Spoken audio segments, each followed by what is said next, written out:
जो भारतीय चित्र साधना के जन्म के साथ ही उससे जुड़े हुए हैं। मुझे याद है कि जब हमारा पहला फिल्म फेस्टिवल हुआ था इंदौर में, तब हमारे पहले अतिथि सुदीप्त हुसैन साहब थे उस समय, और तब से लेकर आज तक किसी न किसी रूप में आप हमारे साथ जुड़े हैं। मैं केरला स्टोरी को 2023 की सबसे बड़ी हिट मानता हूँ। आप सोच सकते हैं कि शायद जवान ने या पठान ने 600 करोड़ का बिजनेस किया, 700 का बिजनेस किया, या गदर 2 ने किया, लेकिन यदि किसी फिल्म में आप 200 करोड़ रुपए लगा के 600 करोड़ का बिजनेस कर रहे हैं और एक फिल्म में आप 18 करोड़ लगा के 300 करोड़ का बिजनेस कर रहे हैं, तो आप बड़ी हिट किसको मानेंगे? इतने छोटे से बजट के साथ एक ऐसी फिल्म जो कि जिसका नाम केरला स्टोरी है, एक छोटे से प्रदेश को रिप्रेजेंट करती है, लेकिन उसके बाद भी लोगों में उसकी इतनी रुचि जगी, इतनी ज़्यादा लोगों ने इसको देखना शुरू किया माउथ टू माउथ पब्लिसिटी के साथ, कि जो शुरुआत थोड़ी धीमी हुई और धीरे धीरे पूरे देश में वो फिल्म छा गई। और मुझे लगता है दादा आपको जो you deserve the long applause also and the long recognition which you deserved long back, but now you have a nationwide recognition with Kerala Story। तो कैसा लग रहा है आपको? अच्छा लग रहा होगा निश्चित रूप से। और एक मुझे थोड़ा सा ये बताइए कि ऐसा क्या था उस फिल्म में जिसने कि पूरे जनमानस को उद्वेलित कर दिया?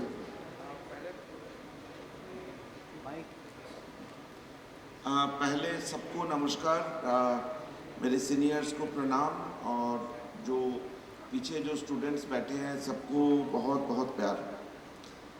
राकेश जी मुझे 2 पार्ट की सवाल बोले हैं। नंबर 1, केरला स्टोरी की सक्सेस इंडिकेटर्स एक्चुअली क्या है मैं आपको बता दूं। ये हमारी देश में ना जो एंटरटेनमेंट की जो डेफिनेशन है वो गलत एक डेफिनेशन पिछले 100 सालों में हमारी मन के अंदर डाल दिया गया था। ये एक लेफ्टिस्ट कॉन्स्पिरेसी था हमारे देश के खिलाफ, जो राज कपूर ने एक बार बोले थे कि हमारे देश के लोग सपना देखना पसंद करते हैं और हम सपना बेचते हैं। मतलब ये हमारी भारतीय सोच की, भारतीय जनमानस की लिए एक बहुत बड़ा इंसल्ट है, ये मुझे लगता है। क्योंकि ईरान में, मैं अभी थोड़ी देर पहले कुछ जर्नलिस्टों से बात कर रहा था, ईरान जैसे एक छोटा सा देश में एक फिल्म बनता है जिसका नाम है children of God. Children of God, children of haven, sorry, children of haven, वो है 2 छोटे बच्चे की, 2 भाई बहन की कहानी। उनके पास एक चप्पल था, एक जूता था, स्कूल में बिना जूता की अलाउड नहीं था। तो आधा दिन सुबह से दोपहर तक भाई जूता पहन के स्कूल करता था, और टिफिन की ब्रेक में भाई बाहर आके बहन को जूता देता था, और वो जूता बहन पहन के बाकी दिन क्लास करते थे। तो इसमें ना नाच था, ना गाना था, ना कोट अनकोट कोई एंटरटेनमेंट नहीं था। भारतीय पैसे में 70-80 लाख में बनाया गया ये फिल्म आज 700 करोड़ रुपया का प्रॉपर्टी है फॉक्स के पास। तो आपको क्या लगता है कि ये एंटरटेनमेंट था या नहीं था? 700 करोड़ बिजनेस करने वाले एक फिल्म, वो एंटरटेनमेंट था। तो अभी हमारे देश में ना इन लोगों ने एक एंटरटेनमेंट के नाम पे आम आदमी को एक ऐसे छल में बांध के रख दिया था कि आप उस आपके खुद की जो डिमांड है, आपकी कुछ पहचान है, आपकी कुछ जो मौलिक अधिकार है, ये सबसे आप कोई सवाल नहीं करेंगे।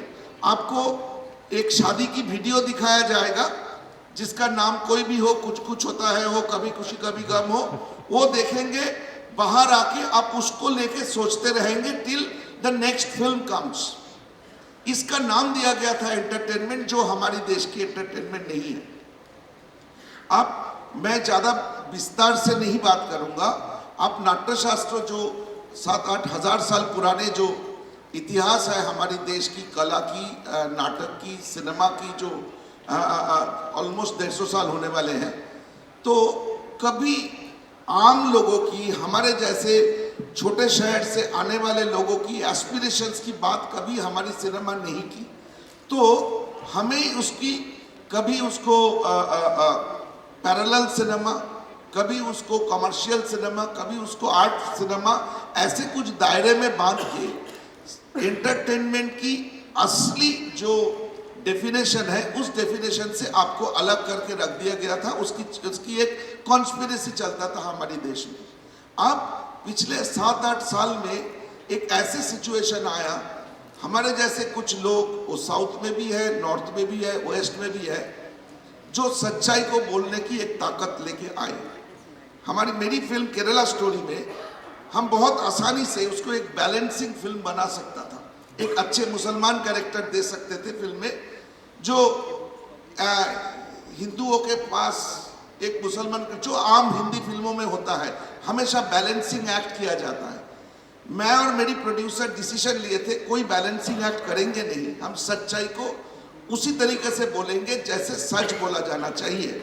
हमारी इस फिल्म कभी, हमारी देश की फिल्म कभी, आप देखेंगे सिनेमा शुरू से ही एक एपोलॉजी के साथ शुरू होता है। ये फिल्म दूर दूर तक कोई किसी को अगर आहत करे तो हम क्षमा प्रार्थी है, this film is not intended to hurt any sentiment emotion, ऐसे करके ना एक अच्छे मतलब एक पोलाइट एक पैकेजिंग के अंदर आपके सामने दिया जाता। तो हमने डिसाइड किया कि नहीं, मैं कुछ लोगों को हार्ट करने के लिए फिल्म बनाया, ये लोग ये सच्चाई जानने के लिए फिल्म बनाया। और मैं आपको बता दूं, मेरी अगले फिल्म जो है, जो बस्तर आ रहा है, उसमें भी ऐसे कुछ अनकंफर्टेबल, आपको मुश्किल होगा उसको सहना, लेकिन वो सच्चाई के साथ आपको रूबरू कराएंगे जो हमारे देश की सिनेमा के बहुत ज़्यादा नहीं है, लेकिन अब ये सिनेमा की दौड़ चलेगा इस देश में।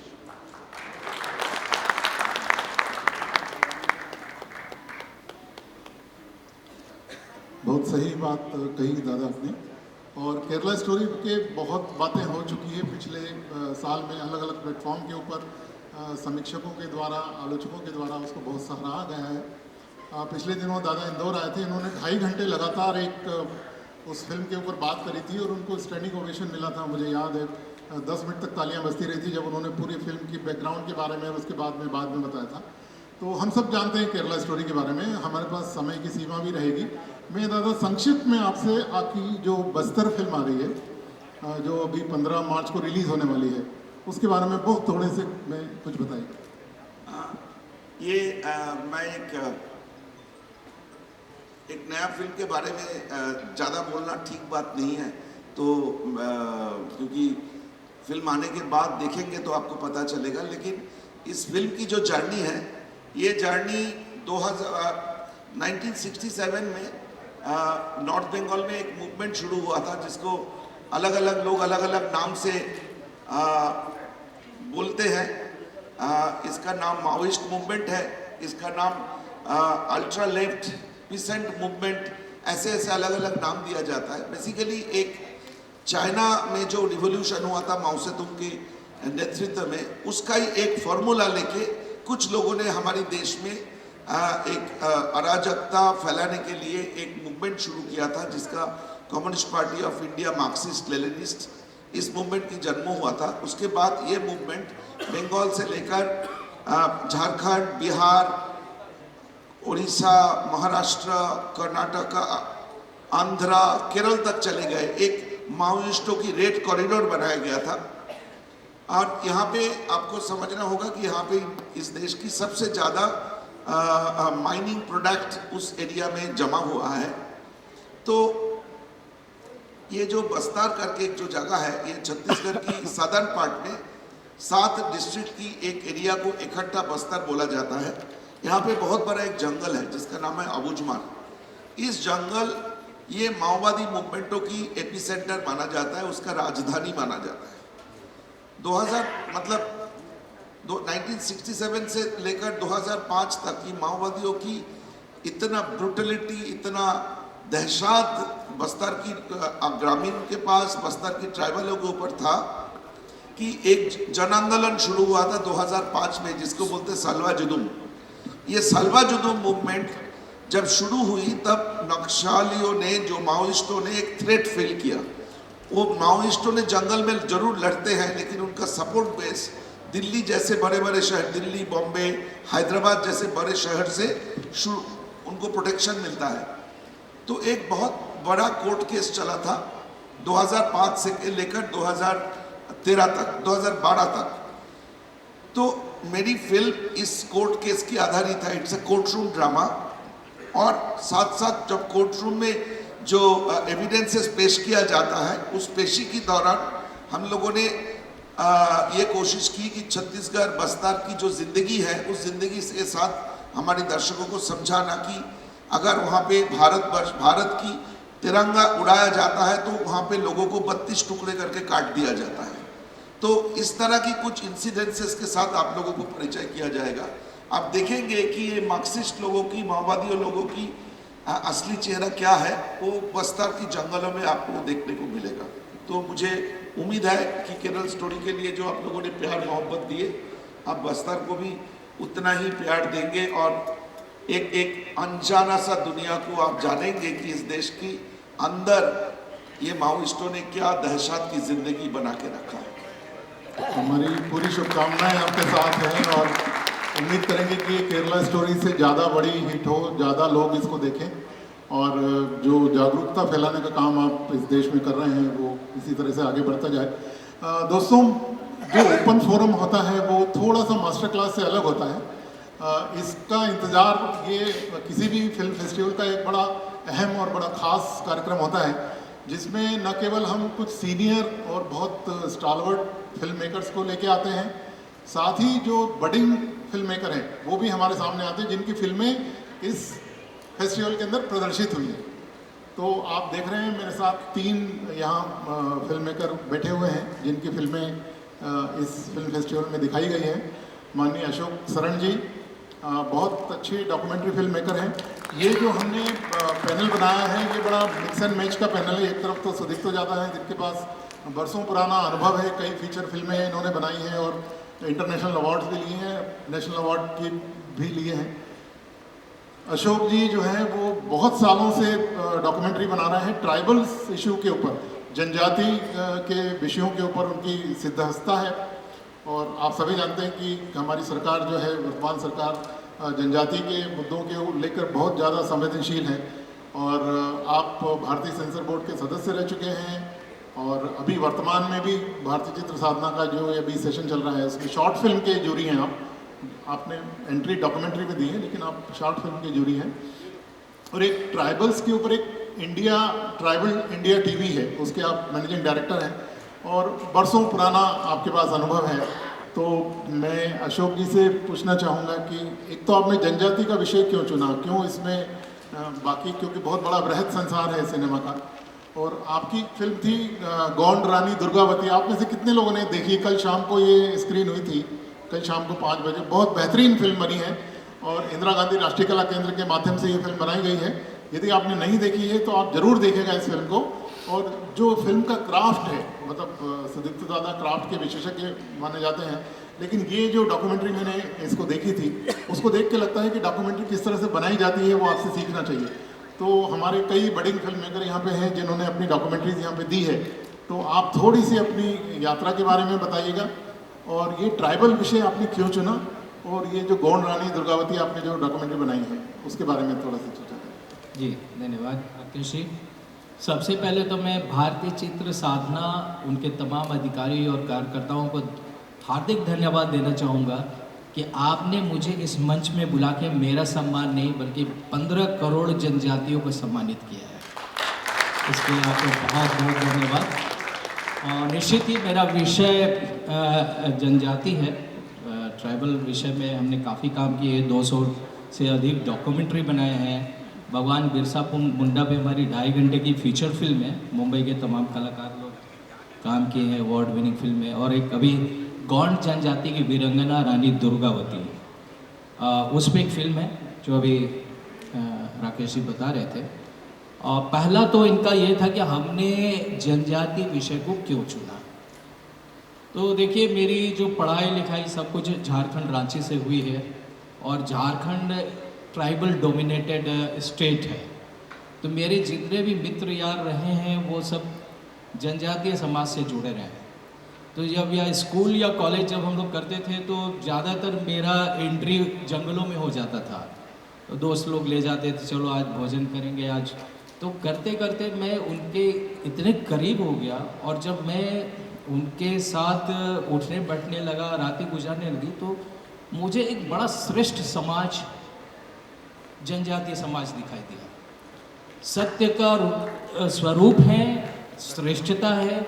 और अगर हमारी भारतीय संस्कृति और प्रकृति देखनी है तो आपको जनजातीय समाज को देखना पड़ेगा। और मुझे लगता है कि हम शहर में रहते रहते ऐसे हो गए हैं कि हम लोग जनजातियों को या हमारी प्रकृति से हम दूर होते जा रहे हैं, लेकिन वो समझना चाहिए।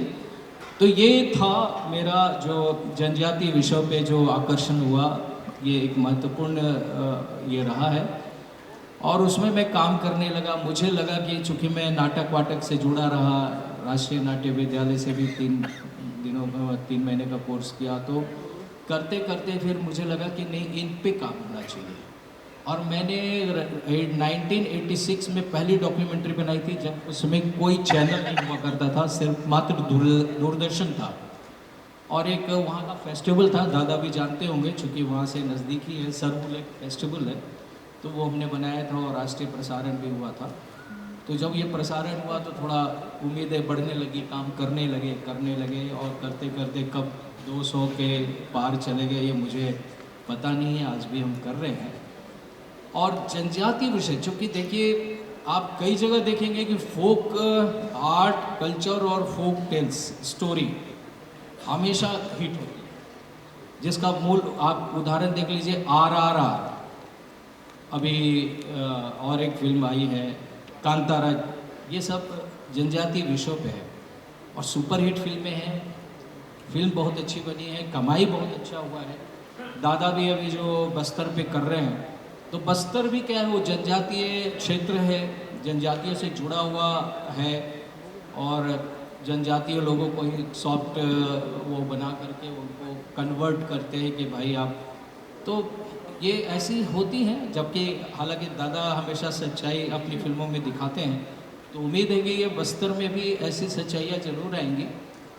तो ये मेरा मूल आधार है काम करने का, और जब तक जान है तब तक मैं ट्राइबल पे काम करता रहूँगा, यही मेरी उम्मीद है। धन्यवाद। बहुत बहुत धन्यवाद। एक बात और कहना चाहूँगा, जो हमारी जो रानी दुर्गावती फिल्म है, देखिए फ्रीडम फाइटर्स हमारे यहाँ बहुत हुए हैं। वो 1785 में पहला तिलका माझी ने हमारी स्वतंत्रता संग्राम की लड़ाई शुरू की, बहुत कम लोग जानते हैं। हम 1857 की बात करते हैं, लेकिन 1757 में ये आंदोलन शुरू हुआ था और चलता रहा। बहुत आए, बिरसा मुंडा आए, सिद्धू कानू आए, ऐसे कई फ्रीडम फाइटर आए, लेकिन आज तक उनको मेन स्ट्रीम में हम नहीं ला सके। लेकिन जब हम काम करने लगे, जैसे रानी दुर्गावती, ये 500 वर्ष पहले पुरानी कहानी है, और अभी हम उनका 500 वर्ष जयंती मना रहे हैं। तो ये आप बहुत कम लोग जानते हैं। हम लोग अकबर को सम्राट कहते हैं और ना जाने क्या क्या कहते हैं। बहुत कम लोग जानते होंगे कि रानी दुर्गावती ने 4 बार अकबर की सेना को हराया, अकबर को हराया। ये बहुत कम लोगों को पता होगा। 4 बार वो उसको डिफीट किया, जबकि हमारी जो रानी दुर्गावती की सेना थी अपने पारंपरिक हथियार से लड़ती थी। उनके पास तो गोला, बम, बारूद सब उनके पास होता था, और उसके बाद 4 बार उनको हराई। वो उस समय का था, या अखंड भारत था। अखंड भारत का गोंडवाना साम्राज्य जो सबसे बड़ा विशाल साम्राज्य था, उसकी वो रानी थी। और सिर्फ लड़ाई झगड़े की बात नहीं है, उनका मैनेजमेंट बहुत अच्छा था, और वाटर मैनेजमेंट तो इतना बढ़िया था उनका, आप देखेंगे हमारी फिल्म में। तो ये बड़ी बात है। और वो हारी क्यों? अपने लोगों के कारण। बाद में उनके ही एक सिपा सलाहकार बदन सिंह को अकबर ने तोड़ा, और वो गुप्त सूचनाएं दी, और वो चारों तरफ से घिर गई। अंतिम लड़ाई में जबलपुर में हुई थी, और जब उनको लगा कि अब मैं घिर गई हूँ, तो उन्होंने खुद तलवार मार के अपना बलिदान दिया था। क्योंकि उनको मालूम था कि रानी मतलब ये जो मुग़ल महिलाओं को या रानियों को जब कैद करते थे तो उनके साथ क्या व्यवहार होता था। तो ये हमारी नारी शक्ति का एक बहुत बड़ा प्रतीक है। आप देखेंगे तो दंग हो जाएंगे कि इनको हम कैसे नहीं जानते। धन्यवाद। आप लोगों ने यदि नहीं देखी ये फिल्म तो जरूर देखिएगा समय निकाल के। और हमारे केंद्रीय कार्यालय में जितनी भी फिल्में यहाँ प्रदर्शित हो रही है वो सारी केंद्रीय कार्यालय में उपलब्ध रहेगी। तो रश्मि जी से संपर्क करके आप अपने अपने प्रांत में उन फिल्मों को बुला सकते हैं, उनके शो करवा सकते हैं। और नारी शक्ति की आपने बात करी, रानी दुर्गावती जी जो हमारी पुरानी नारी शक्ति के प्रतीक के रूप में हमारे बीच में हैं, लेकिन जो वर्तमान नारी शक्तियों के ऊपर बात करती हैं उनके बारे में मैं अब आपको परिचय कराऊंगा। मोना सरीन जी अशोक जी के पास बैठी हुई हैं। मोना जी वो भी बहुत पुरानी फिल्म मेकर हैं। उनको देख के आपको लगेगा नहीं कि 30 साल से फिल्में बना रही हैं। बहुत कम उम्र में उन्होंने फिल्मी दुनिया में कदम रख लिया था। डॉक्यूमेंट्रीज और टीवी की बहुत अच्छी प्रोड्यूसर रही हैं वो। और नेटफ्लिक्स और अमेजन और जितने तमाम तरह के चैनल हैं उनके लिए आपने फिल्में बनाई हैं, डॉक्यूमेंट्रीज बनाई हैं, शॉर्ट फिल्में बनाई हैं। आपका एक बड़ा लोकप्रिय शो हुआ करता था स्त्री शक्ति, जो कि डीडी नेशनल पे आता था 2015-16 के ज़माने में। और उसमें जो बहादुर लड़कियां हमारे देश की जो रेप विक्टिम रही है वहाँ से उन्होंने सर्वाइव किया है, या एसिड अटैक विक्टिम रही है वहाँ से सर्वाइव किया है, उनको बुला के और वो अपने स्टूडियो में उनसे बात करती थी। वो एक तरह से टॉक शो हुआ करता था और बहुत लोकप्रिय टॉक शो होता था उस ज़माने में ये स्त्री शक्ति के नाम से। और उसके बाद स्टार प्लस के लिए भी आपने सावधान इंडिया करके एक सीरीज़ बनाई थी और बाद में नेटफ्लिक्स और अमेजन के लिए आपने बहुत सारी चीज़ें बनाई। तो अभी आपकी फिल्म थी चुप्पी तोड़ो, आप में से किसी ने देखी चुप्पी तोड़ो? कल दिखाई गई थी दोपहर में वो फिल्म। बच्चों की कैटेगरी की फिल्म थी वो, बहुत सुंदर फिल्म थी और मैंने वो फिल्म देखी है। और उस फिल्म की स्टोरी भी आप ही ने लिखी थी, स्क्रिप्टिंग भी आप ही ने किया और डायरेक्शन भी आपने किया। यूनेस्को के लिए आपने वो फिल्म बनाई थी, बहुत छोटी सी 9 मिनट की फिल्म है। और उसका ट्रीटमेंट मुझे बड़ा अच्छा लगा। मतलब उसके अंदर मैं अभी दोपहर में जब इनसे बात कर रहा था तो मैंने बोला था कि आप आखिरी में उसको बच्चों को स्कोल्डिंग करके उनको आप ठीक करवा सकती थी, डांट सकती थी, लेकिन जो टीचर ने जिस तरह का उसमें पैतरा बदला है या जिस तरह से बच्चों को समझाया है वो वाकई देखने लायक है। तो थोड़ा आप फिल्म के बारे में बताइएगा, चुप्पी तोड़ो के बारे में, और कैसे आपके मन में ये विचार आया, क्यों आपने इसी विषय को चुना फिल्म बनाने के लिए, और अपनी अभी तक की जर्नी के ऊपर कुछ खास बातें यदि आप हमसे शेयर करना चाहें। मोना जी। Thank you Rakesh ji. पहले तो मैं कहूँगी I am a film student and I want to be a film student only life long, क्योंकि उससे बढ़िया कोई जगह नहीं है। I mean any film student is the best thing to be, और लर्निंग, और यहाँ आकर तो मुझे और भी सीखने को मिल रहा है, मज़ा आ रहा है, इतनी अच्छी अच्छी फिल्में देखने को मिल रही हैं और इतना कुछ सीखना इस लाइफ में। तो मतलब अच्छा है कि ये चित्र भारती फेस्टिवल ने, मतलब मैं पहली बार आ रही हूँ यहाँ और मेरे को बहुत ही अच्छा महसूस हो रहा है और आई एम रियली ग्रेटफुल कि मेरी फिल्म को यहाँ दिखाया गया है। ये चुप्पी तोड़ो बेसिकली CBSE और यूनेस्को ने ही मुझे बुलाया था। उनका एक विषय था एंटी बुलिंग के ऊपर कि बच्चों के लिए कुछ करना है। तो एंटी बुलिंग मुझे वो टॉपिक ही बहुत अच्छा लगा कि बुलिंग ऐसा एक शब्द है कि ऐसा वो है कि जब आप हर बच्चा, मतलब हर कोई अपने अपने जीवन में जब भी स्टूडेंट रहा है कहीं ना कहीं बुली होता ही रहा है, चाहे वो कलर के लिए हो या अपने मोटापे के लिए हो, पतले के लिए हो, मतलब हर जगह कहीं ना कहीं कोई बुली करता है और वो लाइफ लॉन्ग आपके लाइफ को इफ़ेक्ट करता है। वो आपकी पर्सनालिटी के अंदर बचपन से ही आ जाता है। तो वो सब्जेक्ट मुझे इतना अच्छा लगा, तो मुझे लगा कि कुछ करने को है इसमें।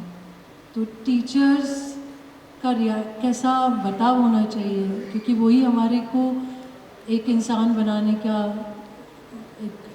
कि क्या हमें सीखना है, कैसे सीखना है, फिर हमारे पेरेंट्स का कैसा रवैया होना चाहिए।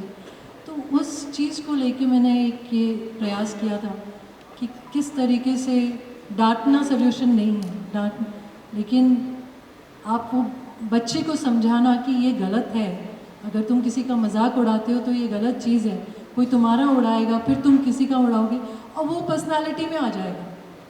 और यही चीज़ को रख के मैंने इस फिल्म को था प्रयास कि बच्चों तक पहुँचे, माँ बाप तक पहुँचे।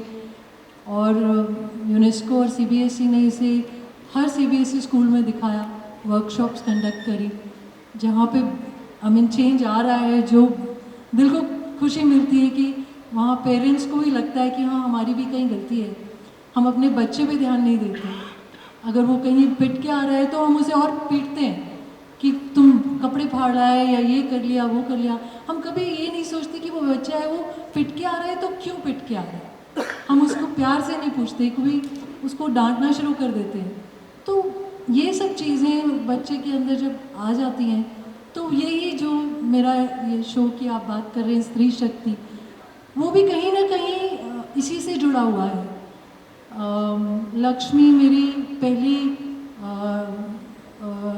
एक टॉक शो पे मेरी पहली गेस्ट थी, वो एसिड अटैक सर्वाइवर। आपने सबने देखा होगा कि उनको पहली एक ऐसी महिला लड़की थी, वो तो 15 साल की लड़की थी, एसिड, क्योंकि उसने एक लड़के का प्रपोजल रिजेक्ट कर दिया। 15 साल की लड़की अगर किसी लड़के को नहीं चाहती और वो पढ़ना चाह रही है, रिजेक्ट कर दिया तो उस लड़के ने उसके ऊपर एसिड डाल दिया। मतलब कहाँ ज़िंदगी ख़राब कर दी किसी की। और फिर उस लड़की ने किस तरीके से, और ऐसे ऐसे कितनी और केसेस हैं, चाहे वो डोमेस्टिक वायलेंस का हो या रेप का हो, और कैसे लड़कियां खड़ी हुई हैं। इवन मैं लड़कियां ही नहीं, मैं लड़के भी कहूँगी कि मेरे शो में इवन लड़के भी आए हैं। स्त्री शक्ति नाम था, लेकिन लड़के भी आए हैं क्योंकि उनको भी बुली करा जाता था जब वो बचपन में थे।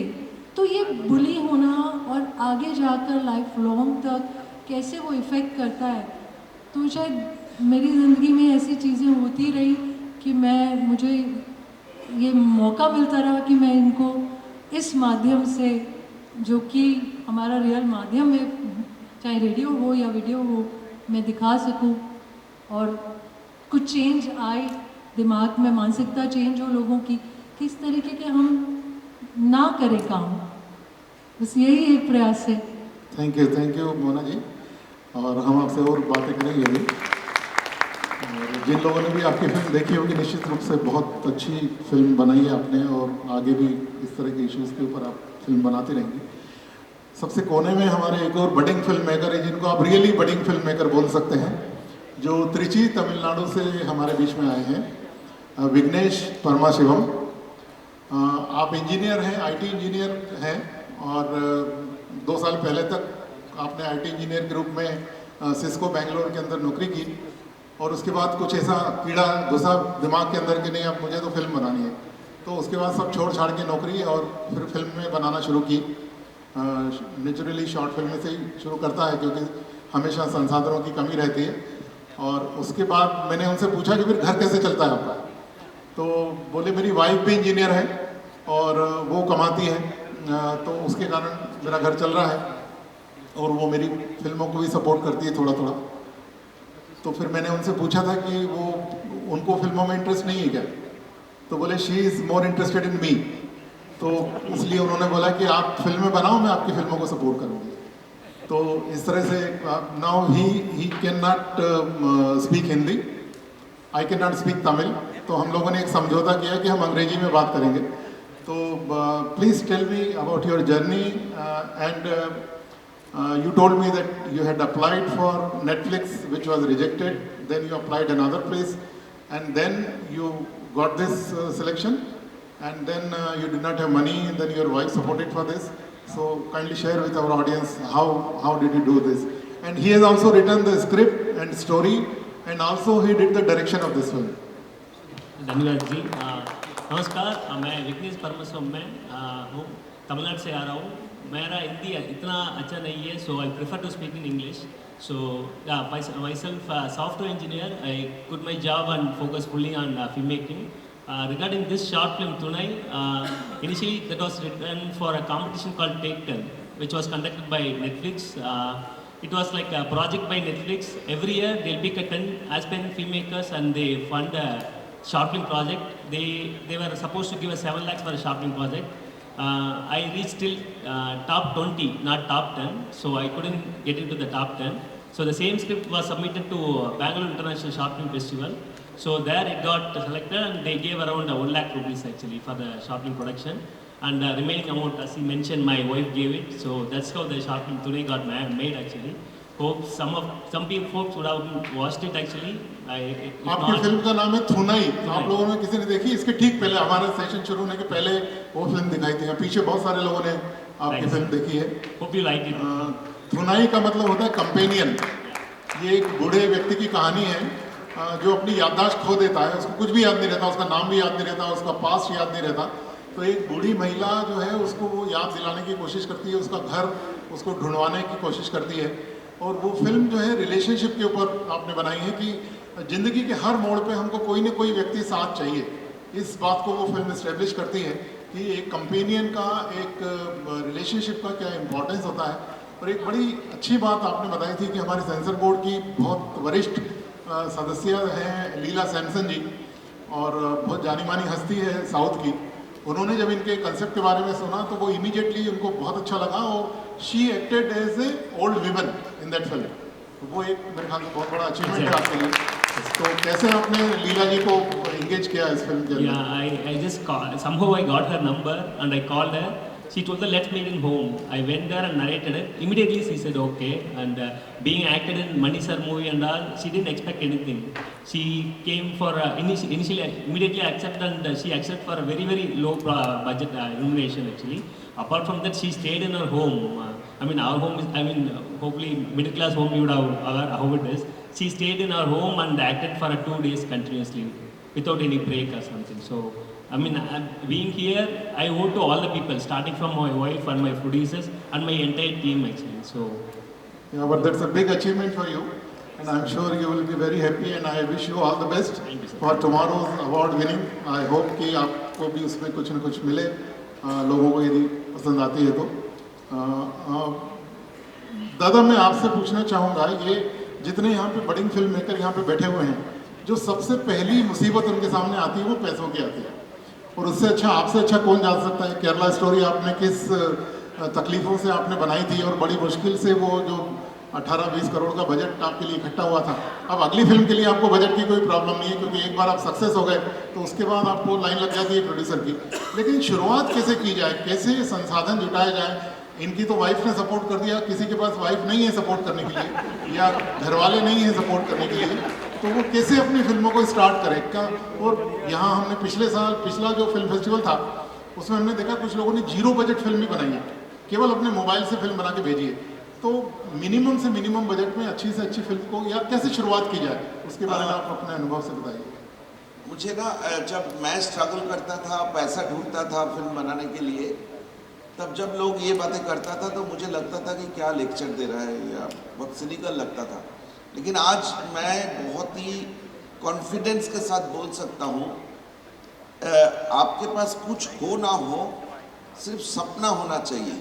अगर सपना है ना तो दुनिया में कोई चीज़ इम्पॉसिबल नहीं है। मतलब ये, मैं एक छोटा सा शहर से मेरी जर्नी शुरू हुई, जलपाईगुड़ी से मैं बॉम्बे तक की जो मेरी जर्नी है, मैं आप लोगों को यकीन के साथ बोल सकता हूँ, ऐसे बहुत सारे सिचुएशन आया है।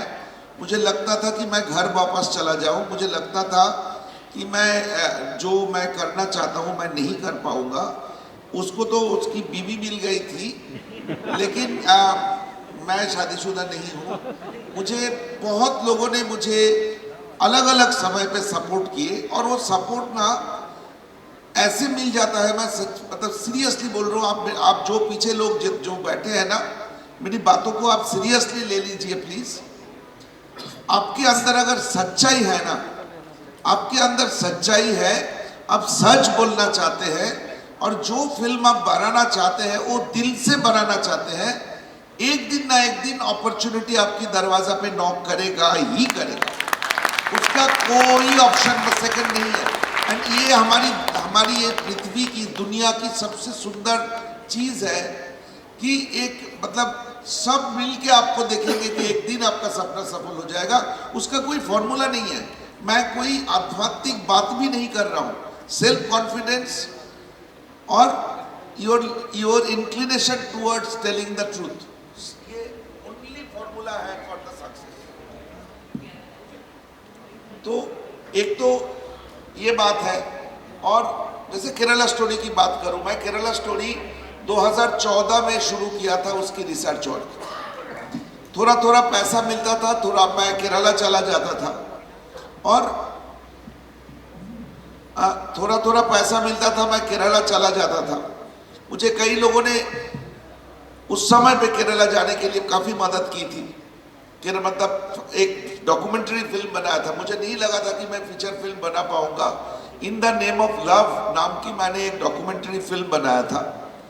वो डॉक्यूमेंट्री फिल्म का लंदन इंटरनेशनल फिल्म फेस्टिवल में बेस्ट फिल्म की अवार्ड मिला था। तो मुझे थोड़ा हौसला आया, और तब मैंने फीचर फिल्म की स्क्रिप्ट लिखा।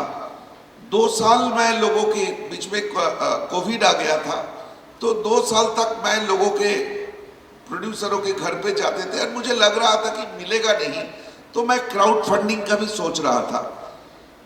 लेकिन जैसे मैंने बोला, एक दिन मैं विपुल शाह जो कल आएंगे, कल उनसे भी पूछिएगा कि वो क्यों वो शिंग इज किंग, नमस्ते लंदन की प्रोड्यूसर डायरेक्टर है, उनको कैसे ये फिल्म केरला स्टोरी की कहानी उनको कैसे अच्छा लगा। जिस दिन मैंने उनको केरला स्टोरी की कहानी बताया, आप बिलीव करिए उनके आंखों में आंसू था। उन्होंने बोला कुछ भी हो जाए मैं ये फिल्म आपको सपोर्ट करूंगा। तो मुझे यही लगा कि मैंने उनको जो लड़कियों से मिला था मैं केरला की, मैंने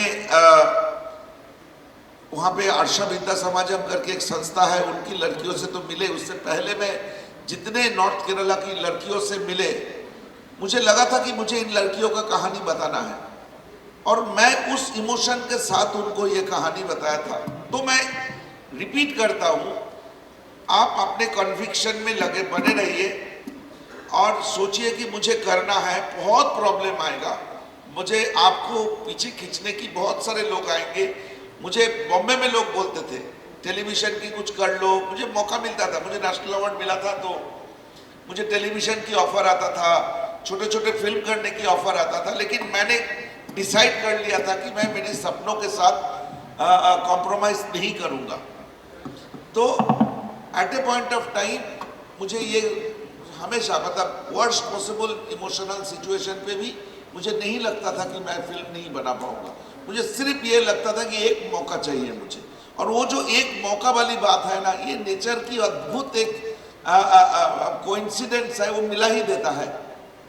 तो बस मुझे भी ऐसा अपॉर्चुनिटी मिला था, और उसके बाद जैसे आपने बोला कि प्रॉब्लम नहीं होता, प्रॉब्लम होता है। जैसे कि मैं आपको बताऊं, बॉम्बे फिल्म इंडस्ट्री एक पॉलिटिकल बायस है, वो एक इस्लामो लेफ्टिस्ट एक मिलियू बना के रखा है, एक इकोसिस्टम चलता है। तो मेरा विपुल शाह की हमें कोई OTT हमारी फिल्म लेना नहीं चाहता है, कोई एक्टर हमारे साथ काम करना नहीं चाहता है, कोई अवार्ड फंक्शन में हमें बुलाया नहीं जाता है। बट ओके है, मतलब उन लोग सिर्फ हमसे क्या करेगा, जेलसी कर सकता है, हमारी सक्सेस उनको जेलसी लगता है। तो अच्छी बात है ना, अगर इस जेलसी फीलिंग से अगर कोई और 3-4 केरला स्टोरी बन जाए, बुरा क्या है। अब मैं आपको बताऊं, अभी मैंने एक फिल्म देखा, वीर सावरकर, वो रिलीज होने वाला है 29 मार्च को। इतनी बेहतरीन एक फिल्म बनाए हैं, मैंने 370 नहीं देखा।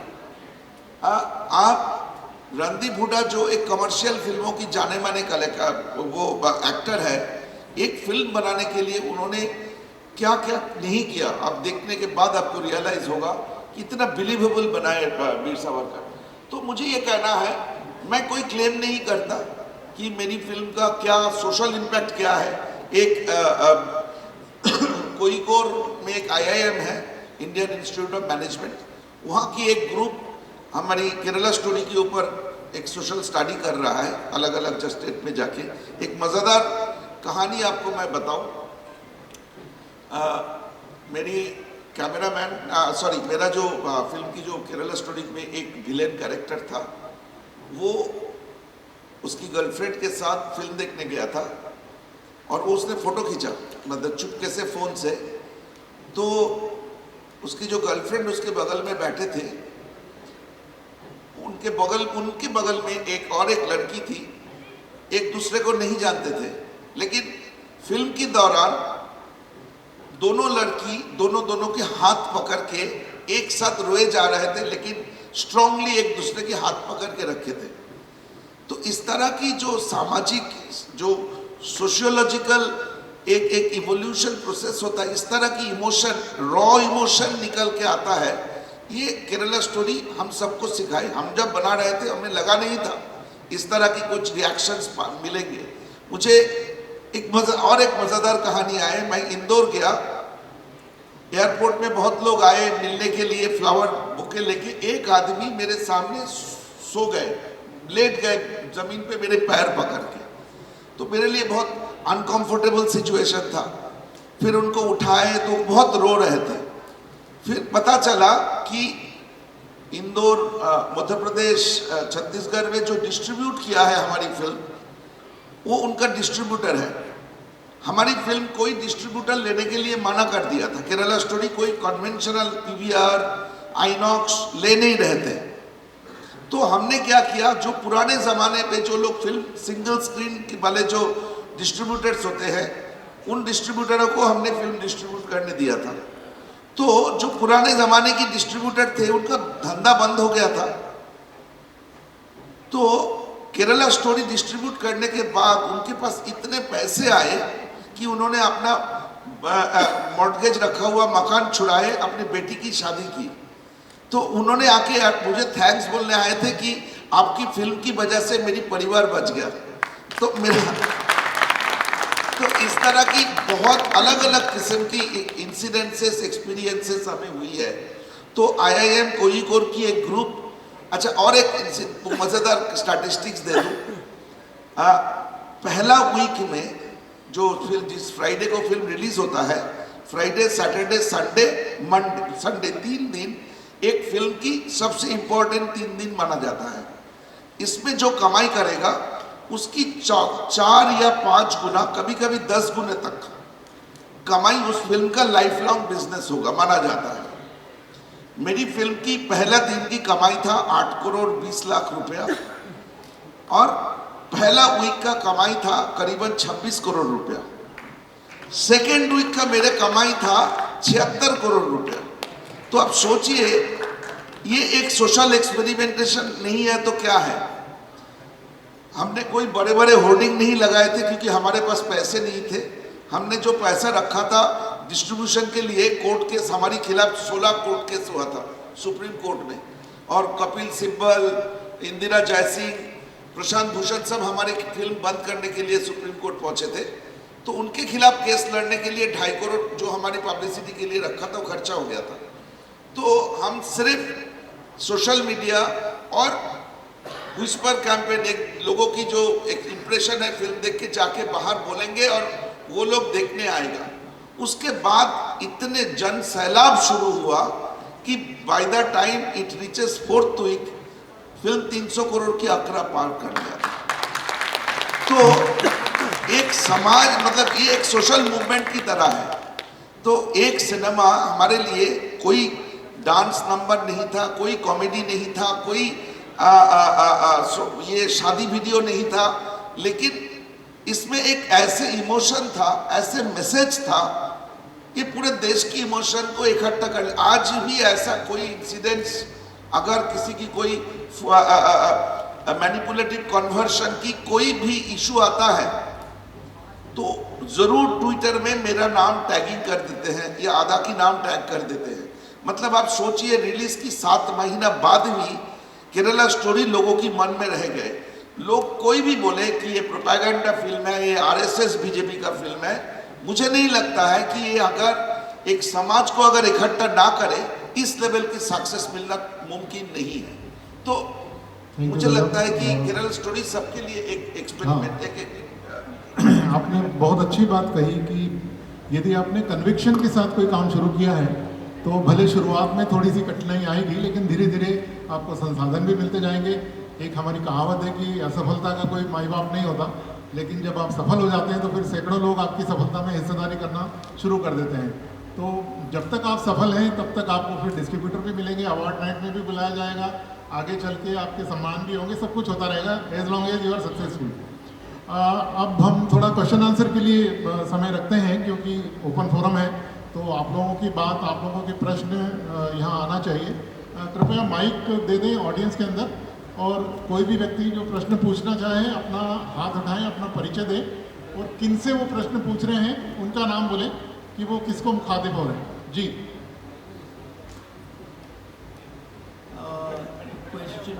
आपका परिचय दे दें। Okay, Monjoy Mukherjee from Filmania Studios, Bombay. My question is for Dada. Dada, can you elaborate what is leftist and rightist in cinema industry? ये मैं जवाब आपको दे सकता हूँ, लेकिन ये जवाब देते देते 7 महीना मेरा बीत गया। तो मैं ज़रूर आपको भी जवाब दे दूंगा, लेकिन मुझे लगता है यहाँ पे 3 और फिल्म मेकर्स है, क्योंकि ये एक लाइन की जवाब नहीं है। ये जवाब देने में मुझे थोड़ा सा वक्त लगेगा, लेकिन मैं ज़रूर आपको जवाब दे दूंगा। आप फिल्माला स्टूडियो से आप बाद में भी दादा से मिल सकते हैं प्रोग्राम के बाद। जी पीछे माइक दीजिए। नमस्कार जी, मेरा नाम अरविंद है, मैं अधिवक्ता हूँ और मेरा प्रश्न है कि आप किस विषय के ऊपर फिल्म बना रहे हो? किससे पूछ रहे हैं आप? सर से, डायरेक्टर साहब से। दादा से? हाँ। आप किस सब्जेक्ट के ऊपर फिल्म बना रहे हो? वो बस्तर के बारे में बताया ना आपको भी? अभी? हाँ, बस्तर नक्सलाइट्स इशू के ऊपर आपकी फिल्म है। अच्छा, ठीक है। Any other question? जी उनको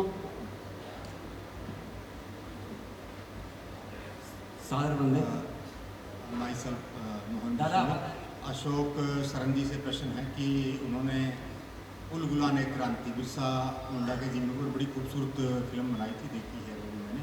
तो आपका डॉक्यूमेंट्रीज का बहुत अनुभव है, तो और आप किस जनजातीय हीरो पर आगामी फीचर फिल्म बनाने का सोच रहे हैं? बहुत बढ़िया प्रश्न है उस पर। अशोक जी शायद बढ़िया प्रश्न है। देखिए, मेरा एक चैनल चलता है ट्राइबल इंडिया टीवी।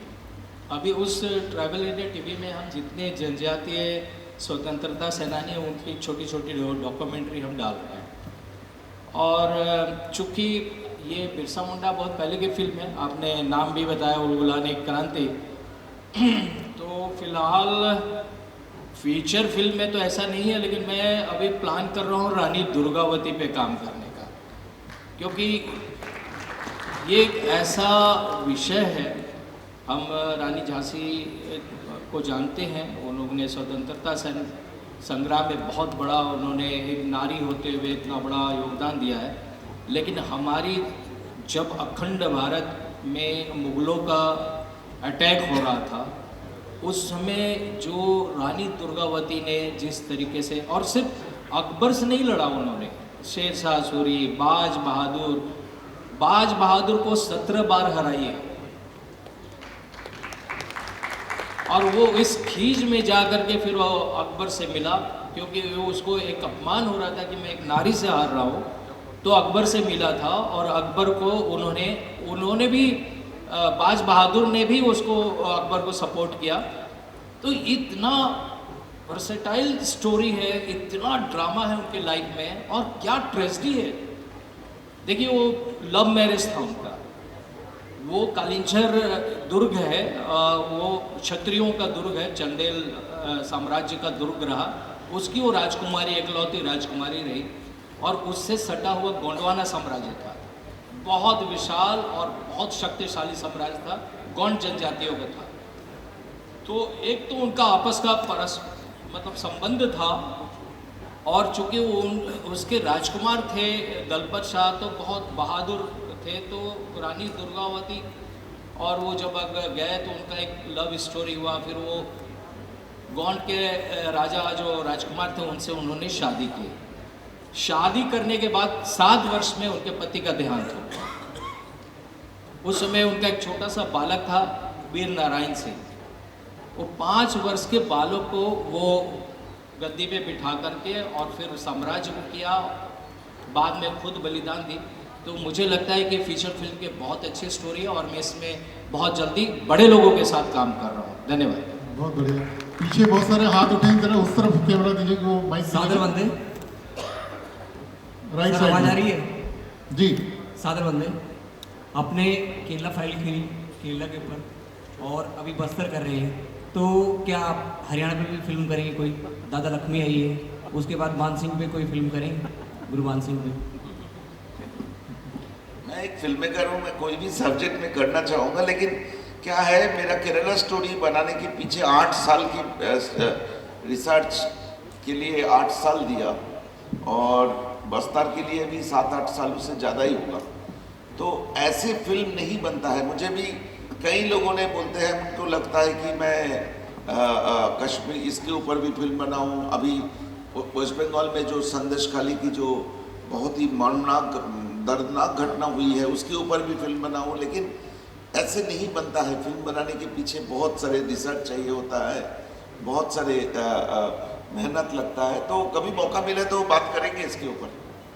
पीछे पीछे माइक दीजिएगा उधर। हाँ, आखिरी 2-3 प्रश्न हम लेंगे, उसके बाद ये सत्र की समापन करेंगे। आखिरी 3 प्रश्न। हेलो, नमस्कार। हाँ, अपना परिचय दीजिए। मेरा नाम ईश्वर दत्त है, मैं पंचकुला ही रहता हूँ। तो जी, मेरा डायरेक्टर साहब से एक क्वेश्चन है कि आपने केरला स्टोरी बनाई है, तो ये बहुत ही इमोशनल मूवी थी जिसने सबकी आत्मा को झकझोर दिया और सब जाग गए।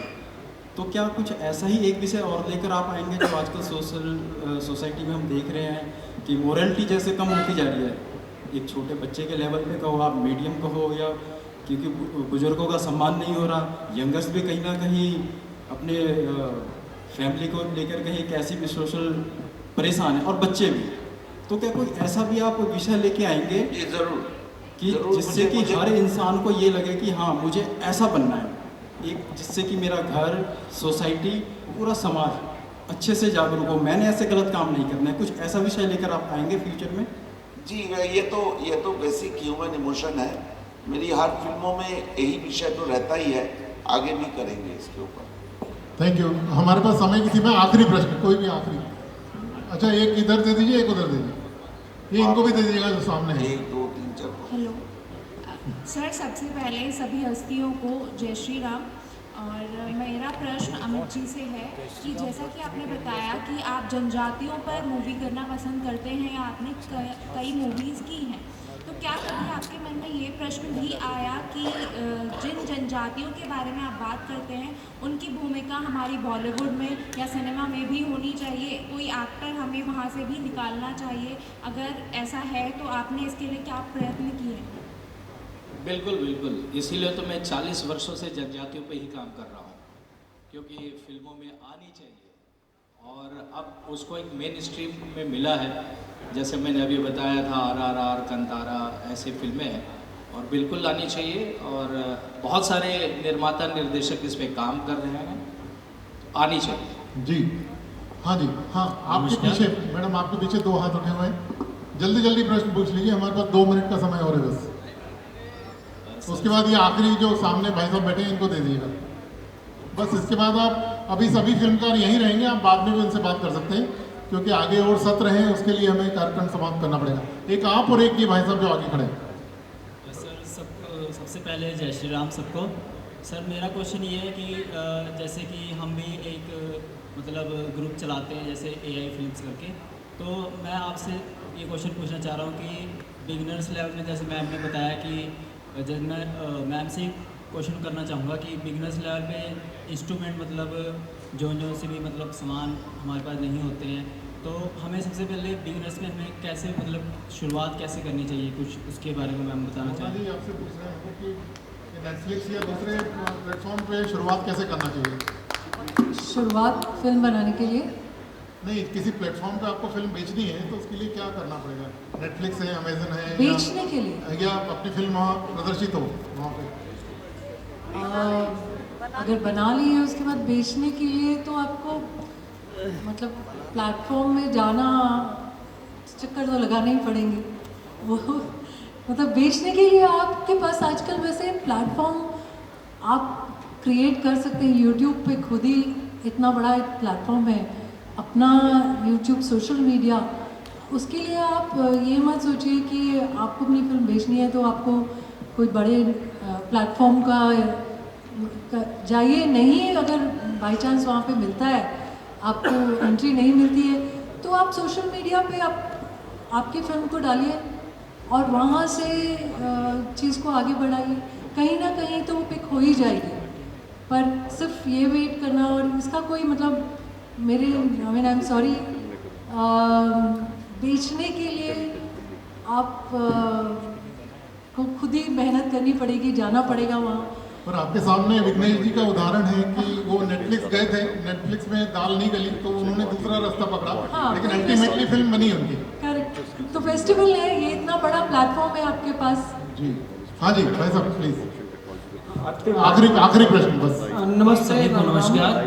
मेरा नाम राहुल अत्री है और मैं हरियाणा से हूँ। सुदीप्तो सर से मेरा कोई रहेगा क्वेश्चन कि आजकल जो फिल्मों की सफलता का पैमाना है वो कमाई होती जा रही है। इस फिल्म ने इतने पैसे कमा लिए, इतने करोड़ कमा लिए, इतने आप बजट लगाया था और इतने कमा लिए, लेकिन क्या सफलता का पैमाना किस चीज़ को मानते हो आप? किसी बड़े फिल्म फेस्टिवल में अवार्ड जीतना या फिर इस फिल्म ने इतने पैसे कमाए? क्या सफलता का पैमाना होना चाहिए एक फिल्म का? नहीं, आपने बहुत इम्पोर्टेंट सवाल किए हैं। नंबर वन, पैसे के हिसाब से मैं भी गिनना नहीं चाहता हूँ। यहाँ पे दादा बैठे हैं, दादा ने मुझे एक बार बोला था, दादा गोखले जी ने, कि सब लोग पैसे की काउंट से फिल्म का सक्सेस को गिनते हैं। एटलीस्ट केरला स्टोरी में हमें पैसे के हिसाब से करना नहीं चाहिए। तो लेकिन प्रॉब्लम क्या है, एक तो सिनेमा हॉल में ना फुटफॉल कितने होते हैं ये निकालना बड़ा मुश्किल है। लेकिन हमारी जो केरल स्टोरी के लिए हमने मोटा मोटा सा हिसाब किया था, करीबन 5.5 करोड़ लोग सिनेमा हॉल में जाके देखे हैं। अभी तक OTT में हमारे पास 200 मिलियन मतलब मिनट्स की अकाउंट आया है। तो कुल मिला के पायरेसी भी 5-6 करोड़ का पायरेटेड कॉपी देखते हैं। सो नंबर निकलना मुश्किल है, लेकिन हम केरला स्टोरी के लिए कुछ नंबर तो निकाल लेते हैं। Number one. नंबर टू, बिल्कुल पैसे की नंबर से कोई फिल्म का सक्सेस जजमेंट होना नहीं चाहिए। पैसे के हिसाब से सिर्फ एक ही चीज पता चलता है। मैं आपको एक हिसाब दे दूं, कल मेरी प्रोड्यूसर आएंगे तो उनको पूछ लेना, वो और डिटेल में बताएंगे। उड़ी, केरला स्टोरी, कश्मीर फाइल्स, ये तीनों का by and large number of footfall same है। लोग देखने, नंबर ऑफ लोग सिनेमा हॉल में देखने आए मोटा मोटा सेम है। कॉन्ट्रारी, हमसे जो बड़ा फिल्म बना है, पठान, जवान, एनिमल, जो पिछले साल की जो बड़े फिल्म था, एनिमल के बारे में मैं ठीक से नहीं बोल पाऊंगा, ना मैं फिल्म देखा ना मैं उसकी स्टैटिस्टिक्स को फॉलो किया। पठान जवान में कॉर्पोरेट बुकिंग बहुत होता है, सिनेमा हॉल खाली देखेंगे लेकिन बाहर हाउसफुल रहेगा। तो उस तरह की बुकिंग को लेके पठान जवान का नंबर करीबन सिनेमा हॉल में फुटफॉल है करीबन 6.5 से 7 करोड़। तो इस तरह की जो कैलकुलेशन बोले ना, इसमें काफ़ी कॉम्प्लिकेटेड चीज़ें हैं जो मैं इतना डिटेल में नहीं बोल पाऊंगा। जैसे कि हमारी सिनेमा हॉल में, जैसे मेरी फिल्म अगर छत्तीसगढ़ में सब लोग देखना चाहे, मैं दिखा नहीं पाऊंगा। एक वीक में मैक्सिमम 30 लाख लोगों को दिखा पाऊंगा, क्योंकि सिनेमा हमारे इधर हॉल नहीं है, स्क्रीन नहीं है, उस समय पे और भी कोई फिल्म चलता है। तो कई सारे प्रोज एंड कॉन्स है जो कॉम्प्लिकेटेड है। लेकिन लास्ट वर्ड जो है, मेरा जो पहला फीचर फिल्म था वो कान फिल्म फेस्टिवल में सिलेक्टेड थे, तो वो फिल्म इंडिया में रिलीज ही नहीं हुई। द लास्ट मॉन्क मेरी फिल्म का नाम था, इंडिया में रिलीज नहीं हुई, विदेशों में रिलीज हुई, बड़े बड़े फेस्टिवल में गए। या मेरा और एक फिल्म था अखनूर, जो 3 इंटरनेशनल अवार्ड मिले, लेकिन इंडिया में रिलीज नहीं हुई। तो केरला स्टोरी उल्टा हुआ, केरला स्टोरी हमने कोई फेस्टिवल में नहीं भेजा, लेकिन लोगों की रिएक्शन से पता चलता है कि हमने शायद अच्छा काम किया। तो दोनों ही इंपॉर्टेंट है, क्रिटिकल एक्लेमेशन की जरूरत है, क्योंकि एक एक लोग, cameraman, sound engineer, editor, colourist, बहुत मेहनत करके एक फिल्म को अच्छा बनाने की कोशिश करता है। तो इसकी एक क्रिटिकल एक्लेमेशन होना चाहिए। यहाँ पे सामने यहाँ पे बहुत लोग हैं 3 बार 4 बार 5 बार केरला स्टोरी देखे हैं, तो वो जब बोलते हैं कि सर आज 4th टाइम मैं आपका फिल्म देख के आया, तो बहुत अच्छा लगता है। लेकिन एट द सेम टाइम मेरे प्रोड्यूसर को 300 करोड़ की जगह अगर 30 करोड़ मिलता तो मुझे अगले फिल्म करने की मौका नहीं मिलता। आप मेरे पास 4-5 प्रोड्यूसर को मैं मना करने की ताकत है मुझे कि नहीं आपका फिल्म मैं नहीं कर पाऊंगा, लेकिन अगर ये सक्सेसफुल नहीं होता तो ऐसा नहीं होता, फिर मेरा स्ट्रगल चालू होता दूसरे फिल्म के लिए पैसा जुगाड़ करना। मतलब कॉम्प्लिकेटेड तो है भाई, लेकिन पहले अच्छे फिल्म बना लो, अपने आप रास्ता तैयार हो जाता है। थैंक यू वेरी मच, आपका बहुत बहुत धन्यवाद दादा, और आप तीनों का बहुत धन्यवाद यहाँ आने के लिए, और सभी दर्शकों का बहुत धन्यवाद जो आपने पूरे धैर्य से इस कार्यक्रम को सुना। चलिए हम लोग अब फिल्मों की स्क्रीनिंग शुरू हो रही। राकेश जी आपका भी बहुत बहुत धन्यवाद इस सफल और सार्थक सम्मान के लिए। और मैं आकाश आदित्य लामा जी से आग्रह करूंगा, आप सह सचिव हैं भारतीय चित्र साधना के, आप प्रसिद्ध फिल्म लेखक और निर्देशक हैं। हमारे जो 3 मेहमान जो इस फिल्म फेस्टिवल में नॉमिनी हैं उनका यहाँ सम्मान करने के लिए अशोक सरन जी, मोना सलीम जी, विघ्नेश जी, आप तीनों का सम्मान करने के लिए आकाश आदित्य लामा। एक बार पूछ लीजिए भाई साहब, कितनी देर में बात करें।